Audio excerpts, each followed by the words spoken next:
This is live from Rome. The city is under attack by a towering humanoid weapon, which suddenly appeared out of nowhere. The weapon appears to be attacking indiscriminately. The city is burning. It's unbelievable. It's like something from out of a movie. Oh, something shot out of it. It blew a building apart. It's simply incredible. The Eternal City is fast becoming a blazing ruin. This isn't a movie. This is real. This is reality. Hello everyone, my name is Delicacy, and this is Video Delicacies, where we seek to taste the greatest flavors that old games have to offer. I just played Robot Alchemic Drive, which was developed by Sandlot, and both produced and published by Enix. It was released exclusively for the Sony PlayStation 2 in 2002. I wasn't aware of Robot Alchemic Drive back when it was new, but if I had been, I probably would have wanted to play it. I've always loved robots, and I even played other PS2 games about them. No, I learned about it sometime in the 2010s, and by that point it had become a cult classic, copies of which were quickly becoming prohibitively expensive. Despite my interest, I never played it.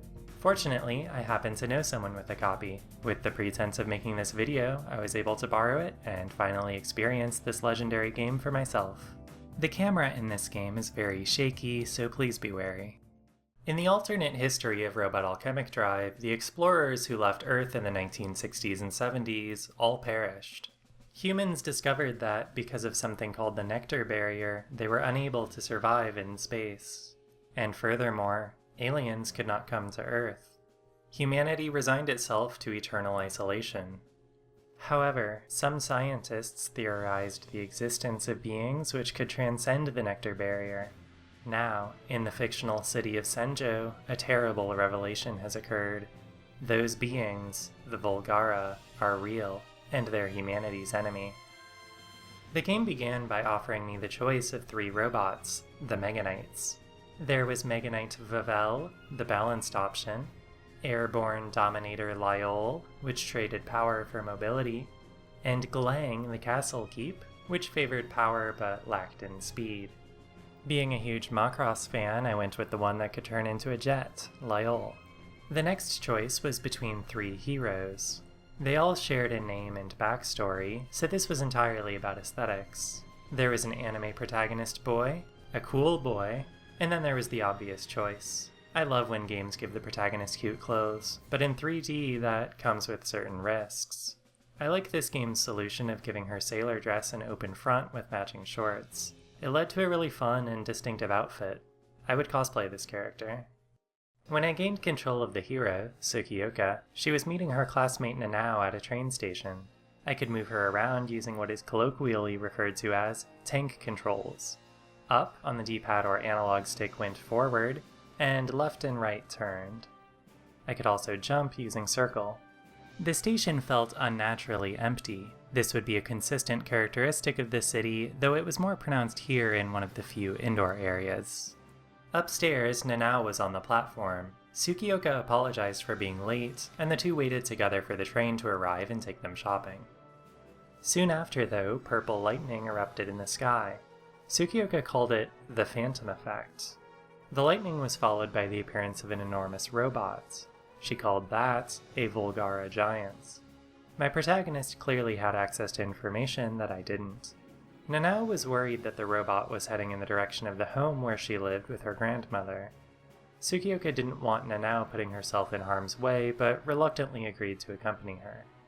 At this point, I was allowed to move freely, and Nanao would follow.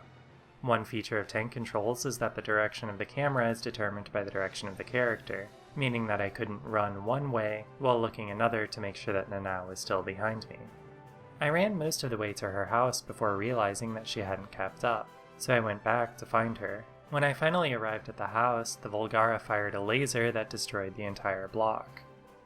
Nanao was, naturally, upset. A gray-haired scientist stood in the Volgara's path, awestruck by it. Tsukioka addressed him as Dr. Hirai. He said some cryptic lines about the Trilenium Committee and the purpose of the Meganites, and then handed her this ridiculous PlayStation 2 controller. Tsukioka took it and ran off, but Dr. Hirai continued standing there, gazing at the Volgara, calling it the apex of evolution, and then, very comedically, getting exploded.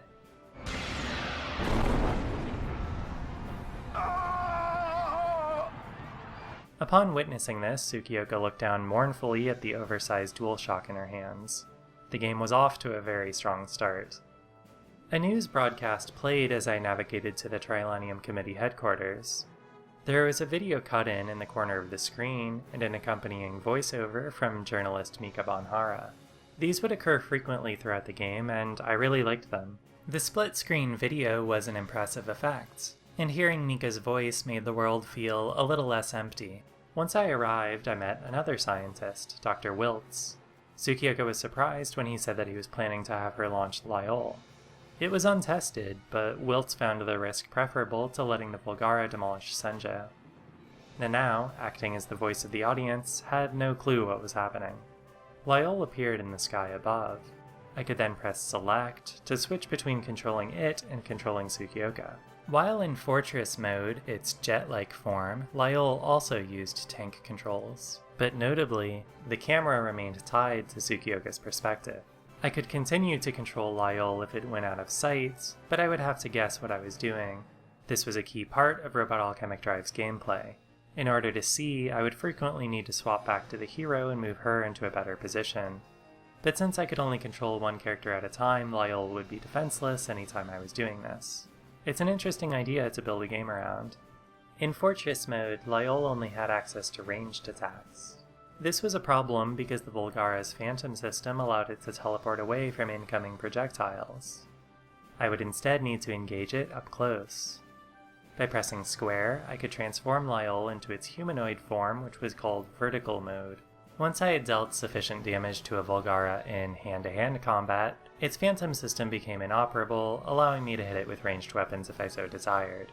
Taking care to keep Tsukioka and Nanao out of the way, I punched out the enemy robot, ending the game's first episode. Meganites, Civilization Preservation Foundation, Nectar Radiance, the Trilenium Committee, the Phantom Effect, a Volgara Giant, Repton Carbonite Alloy, the Nectar Barrier, Alchemic Drive, the Phantom System. This game employs a style of storytelling that I like to call highly evocative nonsense. I think that I got this phrase from something that Jack DeKeat said about the game King of Dragon Pass, but I haven't been able to find where they said it, so it's possible that I'm misremembering. Wherever those words originated, King of Dragon Pass and Robot Alchemic Drive are both highly evocative nonsense. They hit the player with a mountain of proper nouns right from the jump, leaving them to imagine what these terms might mean with little context. It's maybe my favorite approach to genre media. Just throw me in the deep end, I can handle it. Robot Alchemic Drive's story mode was divided into 53 episodes, roughly modeling a year-long television series, though the shortest of these episodes were only a few minutes long. In episode 2, Tsukioka talked to Wiltz about her late father. He had been the CEO of an arms manufacturer called Tsukioka Industries, but it went out of business after he invested all of his money in the Trilenium Committee. He did this to fund the creation of the Meganites, though fighting the Volgara was not their original purpose.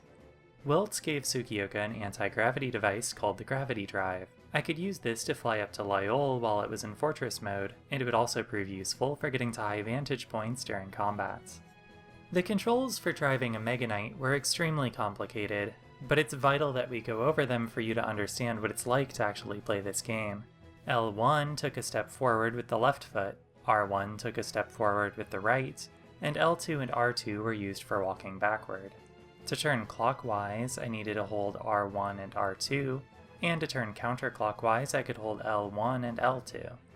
This took some practice to get good at, but it wasn't QWOP. The Meganite wouldn't fall over just because I tried taking 2 left steps in a row or something.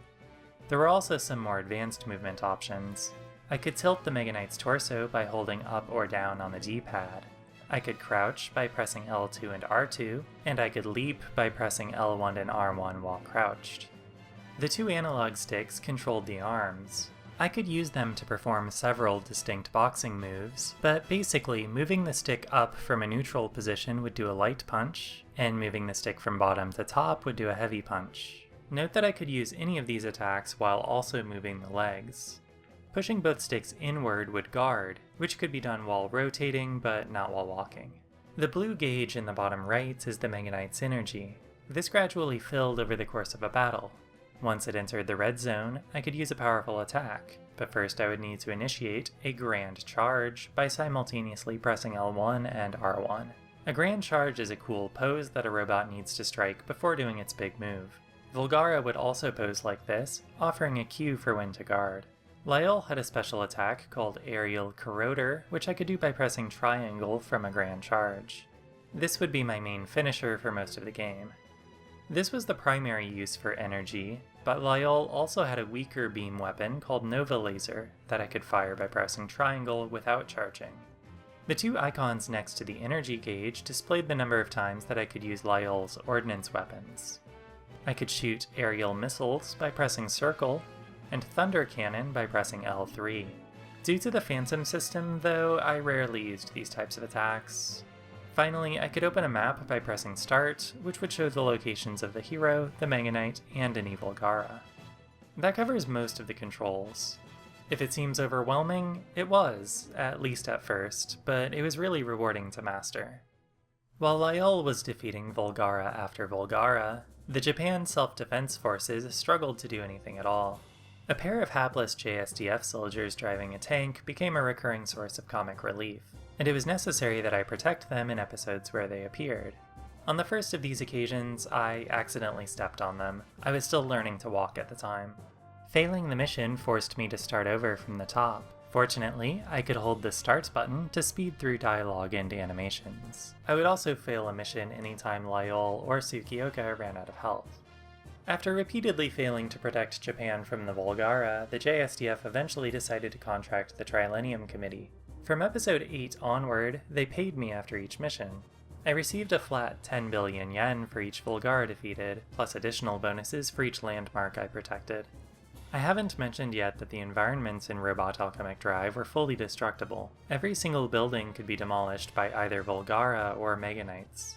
While protecting major structures determined how much funding I got, anything destroyed in one episode would be back to normal in the next one, so it ultimately wasn't that important. There were even special scenes that I could only see if particular buildings were destroyed. For example, in one mission, I accidentally crashed into the condo belonging to Keiko, the committee's operator. At the end of the episode, there was a conversation where Tsukioka talked to her about having nowhere to go home to. Little moments like this one were a great way of making the game's stakes feel more personal. Now that I was bringing in money, the game gave me access to the hangar, where I could buy Meganite upgrades, and the laboratory, where I could buy equipment for Tsukioka herself. At first, I focused on her, increasing her movement speed and the duration of her anti-gravity. A little later in the game, I would start upgrading Lyell's armor. It was possible to pay to unlock some extra attacks, but I never did that because I found the number available at the start to be more than adequate. Volgara kept appearing, but Tsukioka continued attending school with Nanao. While the two of them remained close, the loss of her grandmother and her home had instilled in Nanao a hatred of robots, and she resented Tsukioka for driving one.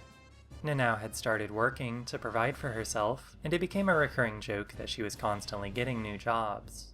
In episode 9, she was working at Port Senjo's lookout point.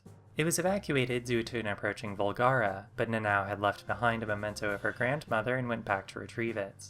While on foot, I could press square to enter doors. Most tall buildings had doors that could take me up to the rooftop much faster than hovering with the gravity drive. I helped Nanao get her thing, and then I went to deal with the Volgara. I ended up doing this fight from a long distance, which was cool. It gave the whole thing a kind of found footage feeling. This camera stuff was really exciting to me. Having to make do with whatever angle I could get was a fun challenge, and it made each battle feel unique. After the fight was won, Nanao was conflicted. One robot ruined her life, but another protected her.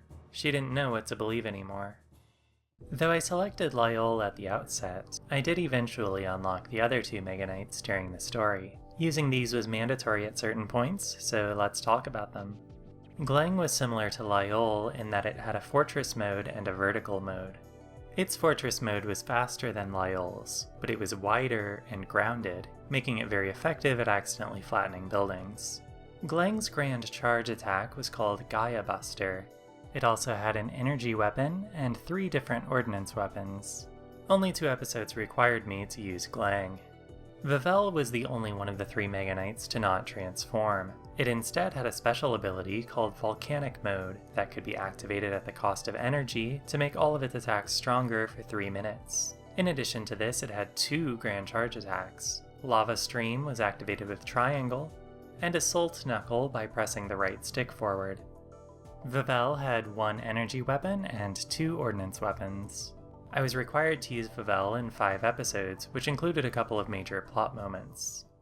Episode 11 began in a sepia-toned version of Senjo that seemed to exist in Tsukioka's subconscious.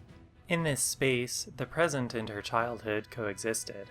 As I explored it, she talked through her thoughts on the city, the Trilenium Committee, and her various relationships. It was here that I was introduced to the character Ellen Bullnose.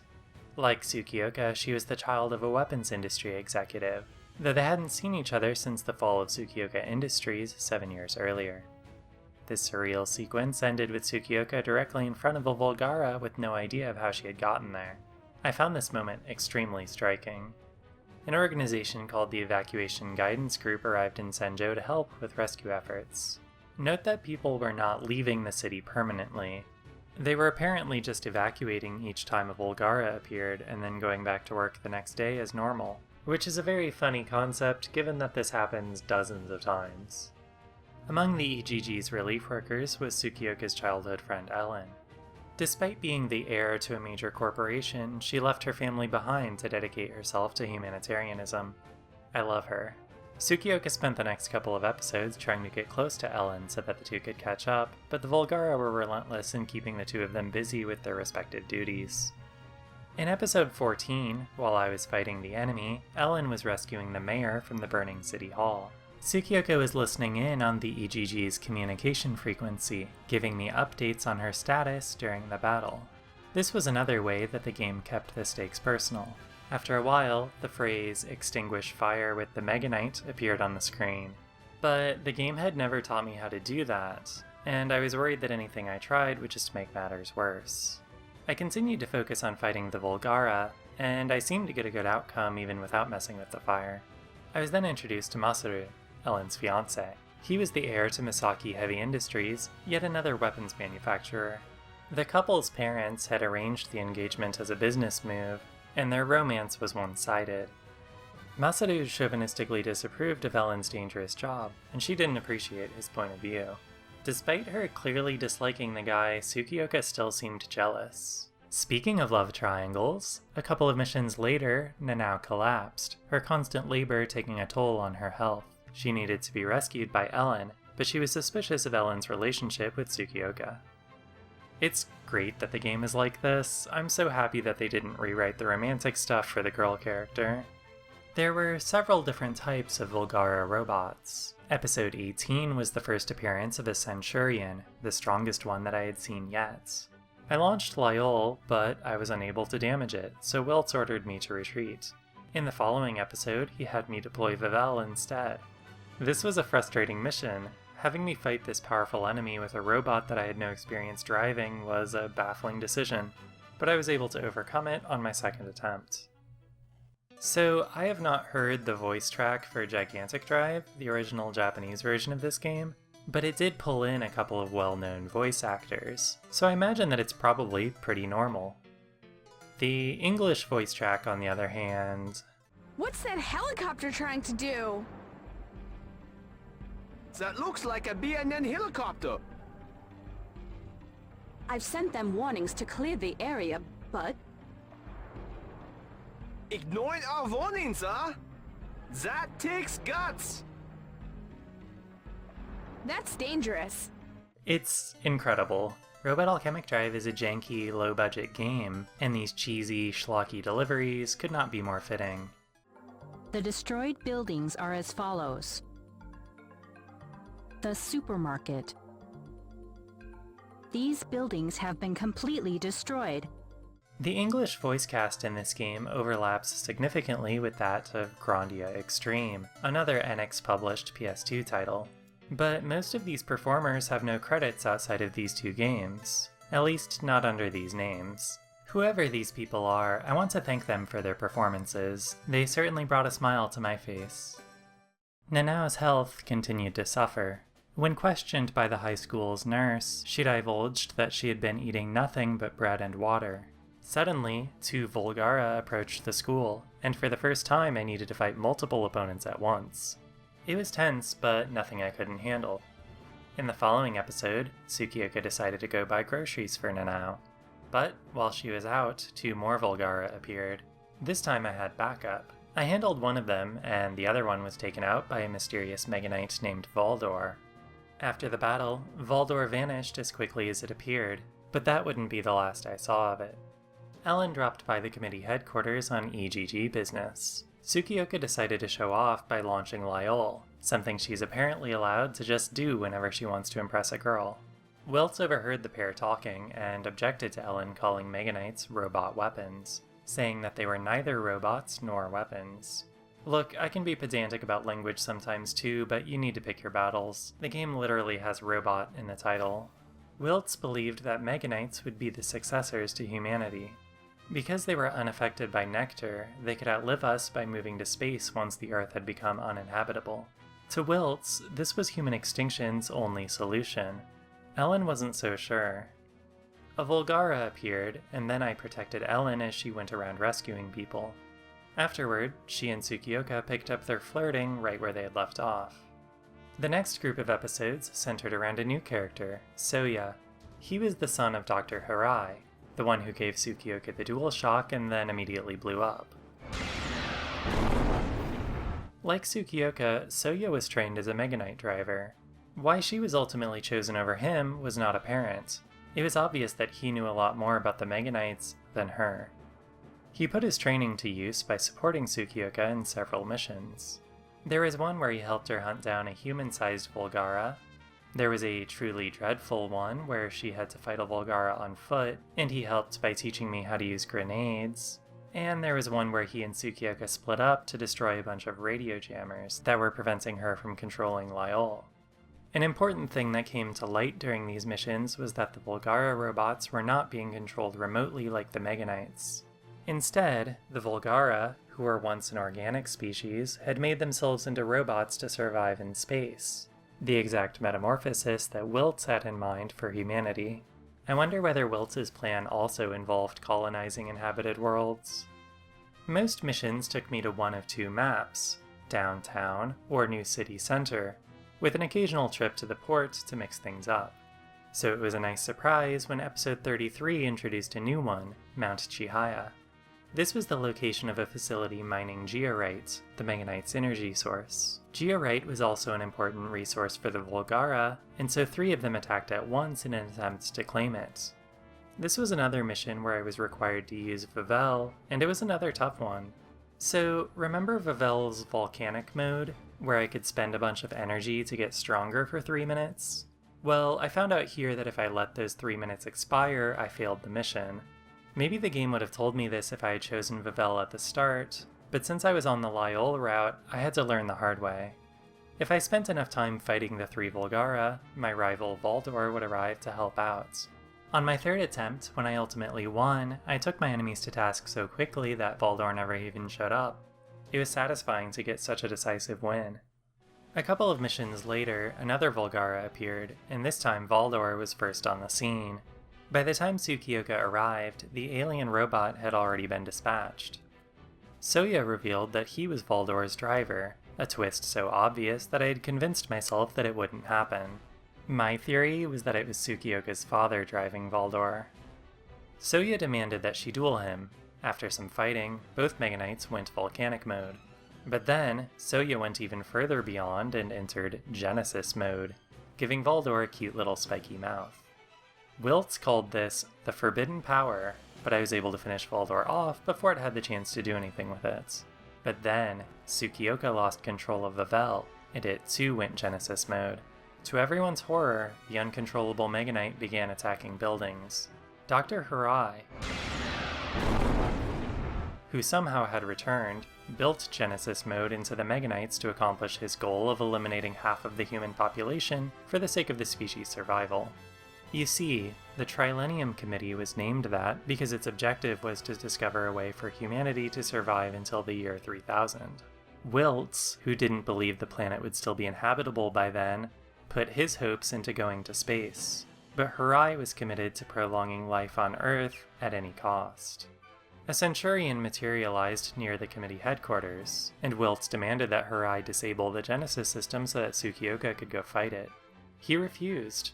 Harai liked the Volgara. They weakened humanity's defenses so that they would be helpless against Vavel. From his perspective, everything was going according to plan. Desperately, Tsukioka raced back to HQ. She couldn't control Vavel, and there was a handwave explanation of why she couldn't use Lyol or Glang. But she was still committed to finding some way of stopping the Volgara. I did my best to fight it with grenades, but it was hopeless. Now let's take a look at this game's 2 boxes. I'll begin with the North American one, since that's the version that I played. I'm not a big fan of it. It's fine, it gets the point across, but it doesn't excite me. It's very gray, and so is the game, so I guess that's fair. But who is this? What's going on here? Why are we embarrassed to admit that our game looks like anime when that game is Robot Alchemic Drive? I would think that the target audience would have preferred seeing the actual characters. After all, it was 2002.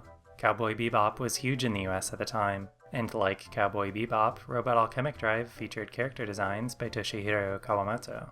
They even advertised that on the back of the box. So how did the front of it end up looking like this? So in Japan, the game's called Gigantic Drive.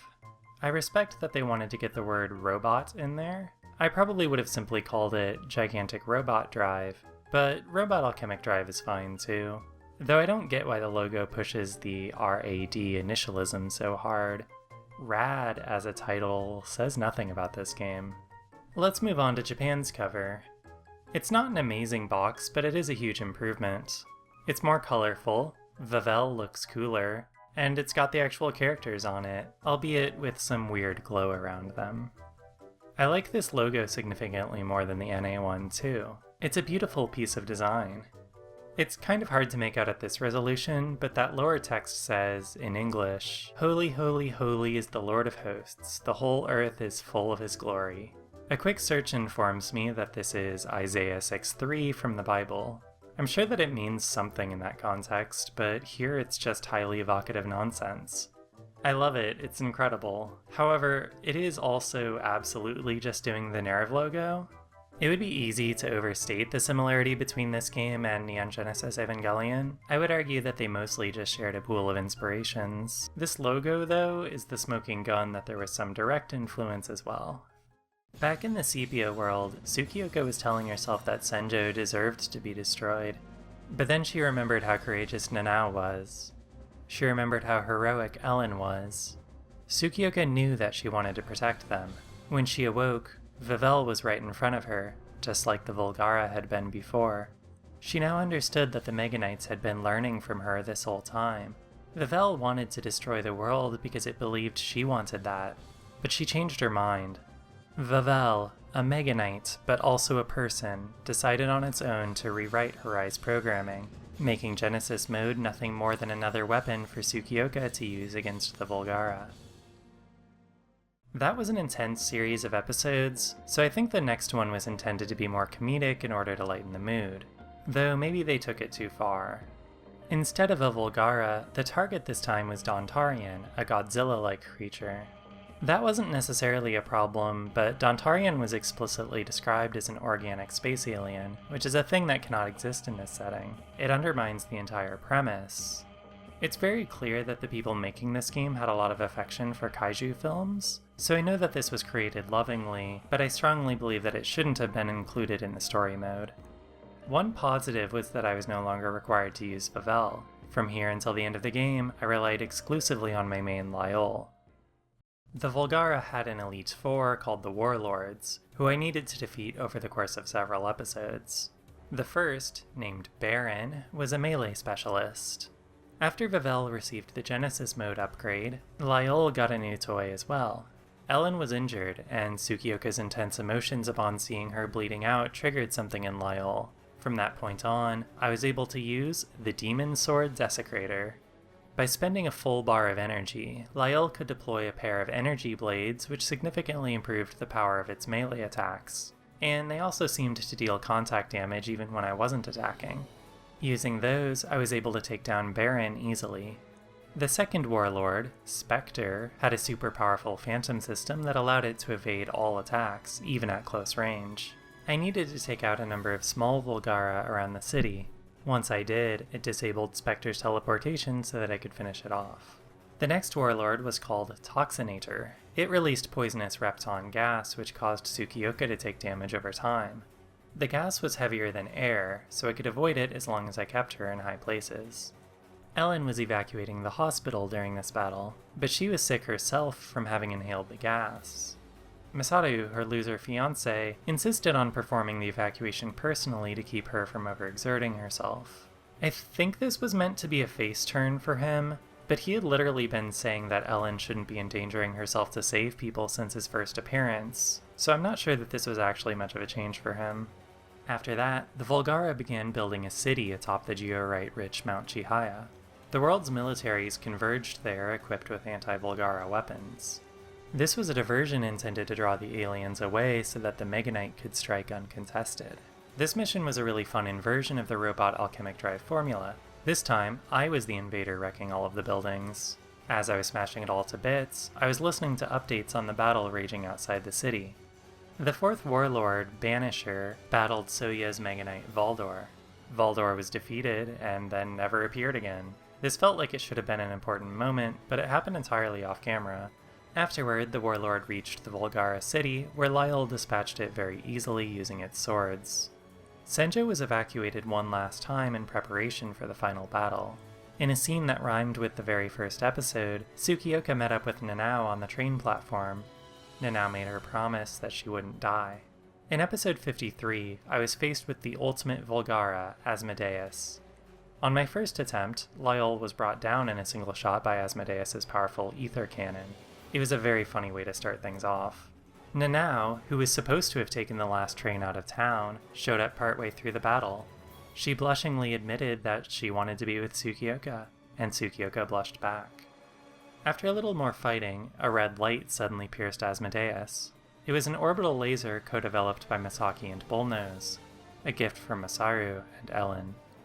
So I hated this moment. It was bad enough that the arms manufacturers got to be heroes, but it was especially dissatisfying as a conclusion to Ellen's arc. She left Bullnose because she felt that it was immoral to profit off of war, and she joined the EGG because she wanted to help the victims of war. And I think all of that was noble, brave, and good of her to do. It's not clear to me how the events of the game led to her changing her mind. Like, this moment could have been about how Ellen decided to sacrifice herself by marrying Masaru in order to save the life of her true love, Tsukioka, but I don't think that's the intended reading. I think that the game just believes that this was a good thing. With Asmodeus weakened from the laser, I activated Lyle's Demon Sword Desecrator and wailed on it until the battle was over. 1 year later, Tsukioka and Nanao went on a date to celebrate the latter getting a new job. But then she made the misstep of mentioning that Ellen was returning to Senjo, and she got jealous when Tsukioka was excited by that.